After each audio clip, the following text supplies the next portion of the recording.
Hello student, आपका मेरे बनाए गए चैनल में स्वागत है। आज हम 8th क्लास का चैप्टर 4th की इंट्रोडक्शन करने जा रहे हैं, जिसमें हम पढ़ेंगे चतुर्भुज, क्वाड्रिलेटरल और उसके प्रकार, क्वाड्रिलेटरल एंड टाइप। तो सबसे पहले हम जानते हैं कि चतुर्भुज क्या होती है।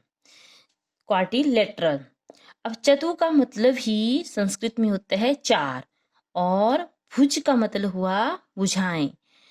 तो चतुर जमा भुज, जिसकी चार भुजाएं हो, तो हम लिख सकते हैं ऐसी आकृति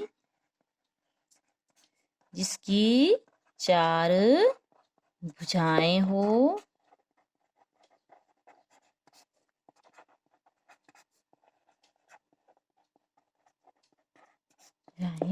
हो उसे हम चतुर्भुज कहते हैं।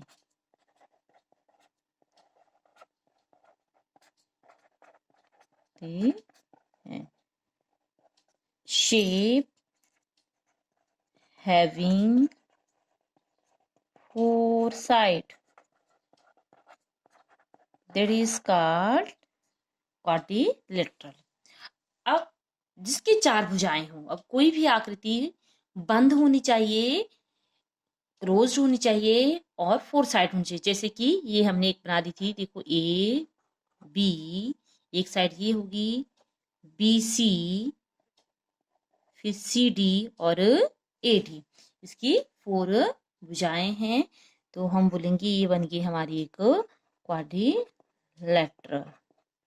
अब पढ़ते हैं हम इसकी टाइप।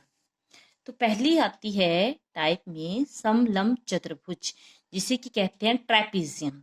अब ये ट्रेपीजियम क्या होता है? समलंब चतुर्भुज भुजाओं का एक युग्म समानांतर होता है। A pair of sides are parallel. अब पैरेलल का मतलब, समानांतर का मतलब क्या है कि जैसे एक लाइन होगी वैसे ही उसके अपोजिट लाइन होगी, समानांतर होगी, पैरेलल होगी। मीन्स अगर सीधी है, ये स्ट्रेट है, तो ये भी क्या होगी? स्ट्रेट होगी।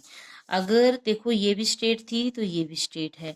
अगर ये हमारी वर्टिकल है तो ये भी वर्टिकल है और एकदम सीधी है। अब ये तो होगी समानांतर है, ठीक है। अब इसमें बोला है एक युग्म, एक ही जोड़ा होना चाहिए, दूसरा जोड़ा जो है वो समानांतर नहीं होता है। जैसे ये है तो ये देखो ये तो तिरछी है, तो ये इसके समानांतर नहीं है। वैसे ये ऐसे को थी, अब दूसरी जो है उसको भी ऐसे को होना चाहिए था, अब ये इस तरफ है। तो वैसे ही इसका दूसरा जो पेयर है, जोड़ा है दो भुजाओं का, वो समानांतर नहीं होता है, केवल एक ही जोड़ा समानांतर होता है। जैसे ये और ये, जिसमें मैंने तीर लगाए हैं, ठीक है। तो ये हुए समानांतर। अब यहाँ पर जैसे कुछ और आकृति दी है, ये दी है देखो, जिसकी चार भुजाएं हैं, परंतु ये समलंब नहीं है। क्यों नहीं है? क्योंकि इसमें जो है वो इसके पैरेलल ये नहीं है और ये इसके पैरेलल नहीं है। आप देख सकते हैं, देखो स्केल से अगर ये ऐसे को बन रही है तो ये भी ऐसे को बननी चाहिए थी। ये थोड़ी सी देखो तिरछी है, वैसे ही ये अगर इस तरफ को है तो ये फिर ऐसे को होनी चाहिए, तो ये भी तिरछी है। वैसे ही हम इसको भी देख सकते हैं, देखो ये अब ये है तो इसके समानांतर ये नहीं है, समानांतर होता है ऐसे ही। आप जैसे ये बनाई है वैसे ही दूसरी होनी चाहिए, नहीं है देखो, वैसे ही ये भी नहीं है। तो ये दे आर नॉट ट्रेपीजियम। ये जो टू है नीचे दी गई है, ये ट्रेपीजियम नहीं है, समलंब नहीं है, ऊपर वाली ही है, ठीक है। समझ आ गया होगा आपको इसकी फर्स्ट टाइप। तो अब इसकी सेकंड टाइप देखते हैं चतुर्भुज की। देखिए दूसरी टाइप है चतुर्भुज की काइट, जिसे की कहते हैं पतंग। अब ये पतंग कैसी होती है? सबने देखी होगी, देखना पतंग भी नहीं देखी होगी तो यहाँ से देखिए, जिसमें दो आसन भुजाओं के युग्म बराबर होते हैं। Two pair of adjacent sides are equal. अब सबसे पहले आपको पता होना चाहिए एडजेसेंट, आसन भुजाएं कौन सी होती हैं? आसन होती हैं साथ वाली, जैसे ए बी है, तो ए बी के साथ वाली कौन सी हुई, बी सी बोल दीजिए या फिर ए डी बोल दीजिए। ठीक है, बी सी के आसन जो है वो ए बी है, वैसे ही ए डी के आसन है सी डी, मतलब साथ लगती वाली, से ए डी के साथ सी डी भी लग रही है और ए बी भी लग रही है, वैसे ही यहाँ पर ए बी के साथ देखो बी सी और ए डी के साथ सी डी। ठीक है, तो हम बोल सकते हैं, इसमें बोला है कि दो आसन भुजाओं के युग्म। अब दो, जैसे एक ये है तो इसके जो आसन है उसके एडजेसेंट है ये इक्वल होगी। कहने का मतलब ये हुआ अभिप्राय कि ए बी जो है वो किसके इक्वल होगी, बी सी के इक्वल, और ए डी जो है काइट के केस में वो सी डी के इक्वल होगी। तो हम लिख सकते हैं A D is equal to D C. ठीक है, अब ये जो है ये दोनों इसके इक्वल, ये इसके इक्वल है और ये इसके इक्वल है, तो ये हमारी बन गई काइट। ठीक है, अब इसकी कुछ और प्रॉपर्टी बोली गई है, विकर्ण एक दूसरे पर लंब होते हैं। अब विकर्ण क्या होते हैं, ये जो लाइन हमने डॉटर डॉटर बनाई है, जैसे बी को डी से मिलाया, ए को सी से मिलाया, तो ये एक दूसरे के ऊपर परपेंडिकुलर है, 90 डिग्री के एंगल यहाँ पर बना रहे हैं, प्रतिच्छेद कर रहे हैं, तो यही लिखा है diagonal are perpendicular to each other at point O. ऐसे भी लिख सकते हैं हम, पॉइंट ओ के ऊपर जो है वो 90 डिग्री के ऊपर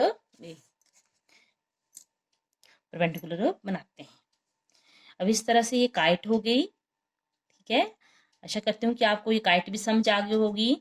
अब हम तीसरी टाइप पढ़ते हैं, समानांतर चतुर्भुज, पैरेललोग्राम, जिसमें सम्मुख भुजाओं का युग्म समानांतर होता है, opposite sides are parallel.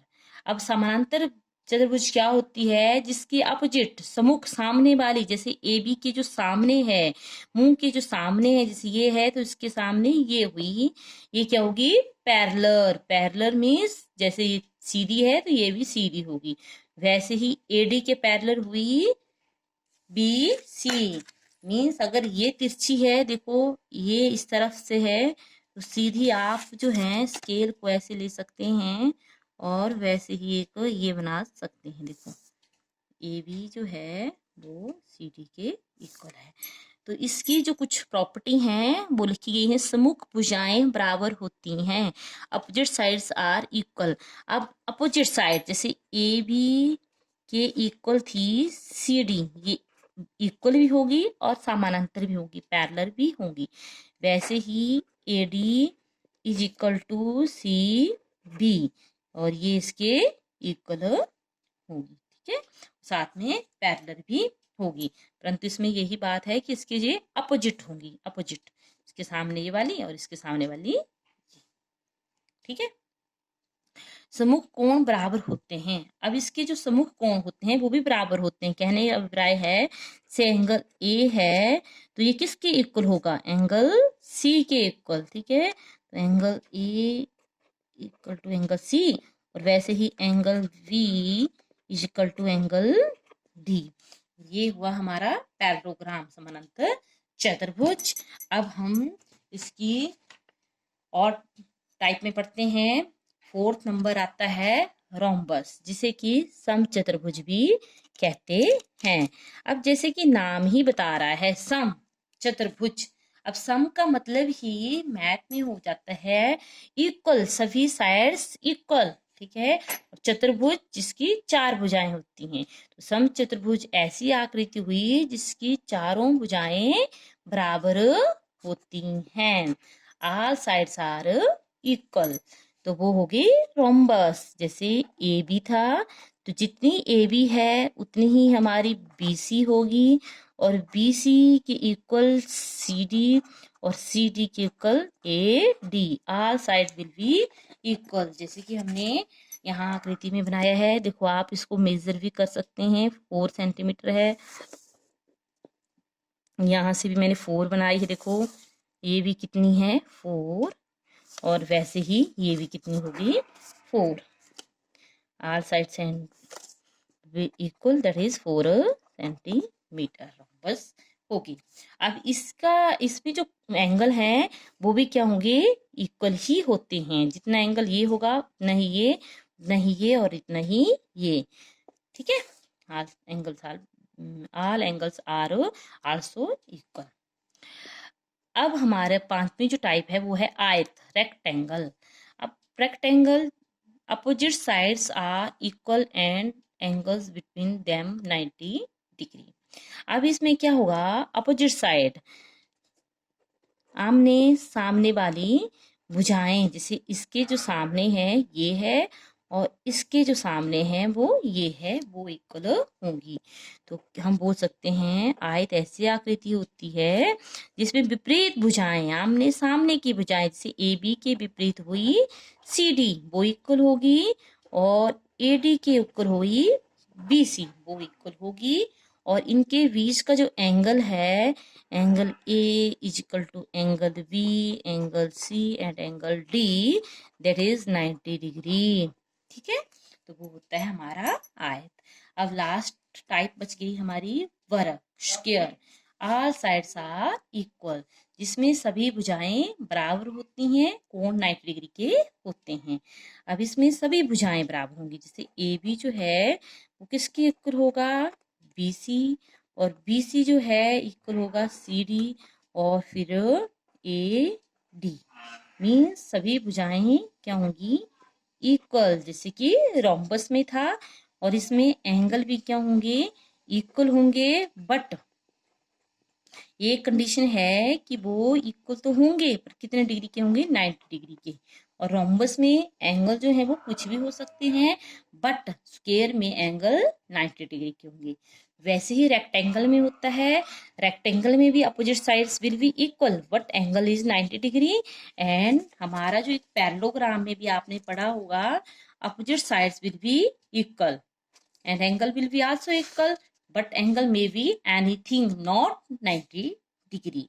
This is the difference between parallelogram and a rectangle, and other difference rhombus between a square. ठीक है, आशा करती हूँ कि आपको ये वीडियोस पसंद आई हो। अगर मेरी बनाई गई वीडियो पसंद आ रही हो, please like share and subscribe my channel. Next question next video, तब तक के लिए बाय बाय, जय हिंद।